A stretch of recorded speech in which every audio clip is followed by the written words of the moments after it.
The last time I voted was in my neighborhood back in 1970.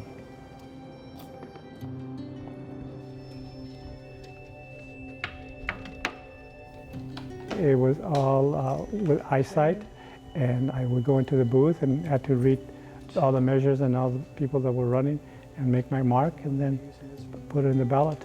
Right. So all the tape's up here. After I went blind, it was a lot more complicated to the point where it discouraged me from going. So I just decided not to vote anymore.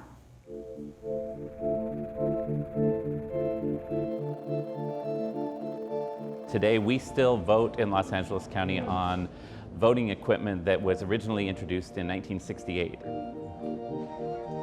That is a voting system that hasn't kept up with the times. Based on the 2014 election cycle, we had some of the lowest voter turnout that we have seen historically in LA County.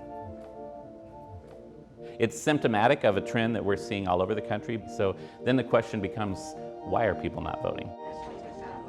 40 or 50 or 60 years ago, when we created a lot of our voting systems, we weren't thinking about things like the Americans with Disabilities Act. We weren't thinking about things like Americans speaking 80 languages, because they can't access the actual technology. People don't feel included in the process, and our voting systems are not accessible or inclusive or engaging or delightful. And so let's start with a blank slate, and let's not look at this as an equipment replacement process, but let's look at it as designing and modernizing the voting experience. Welcome to the 2018 general election. To begin, touch the circle on the touch screen. Project Vox is an effort to bring voting into the next century. We're not designing a machine. We're designing an experience. What's beautiful about redesigning an experience is that it encompasses users' need from the very beginning to very much after. We did the user testing sessions encompassing different people with different cultural background and with different physical disabilities.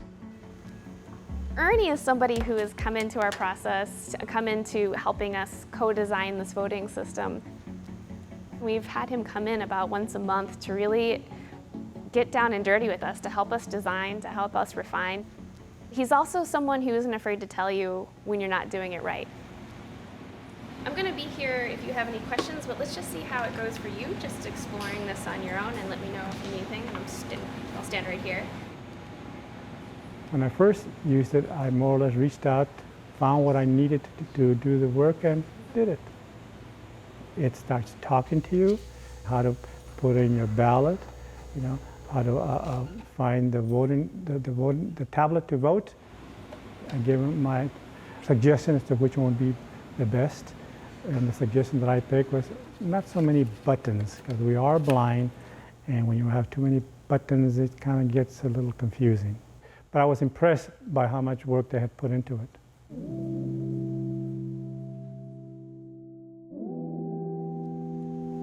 Along the way, we have had probably a dozen iterations of this voting system.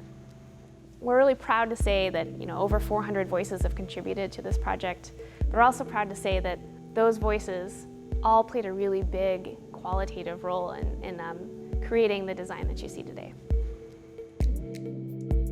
It's important that we get this right, because if somebody has a positive voting experience, they're much more likely to come back and vote again in future elections. If they have a bad experience in voting, or they don't feel like it had the impact that they wanted, the chance of them coming back is reduced exponentially.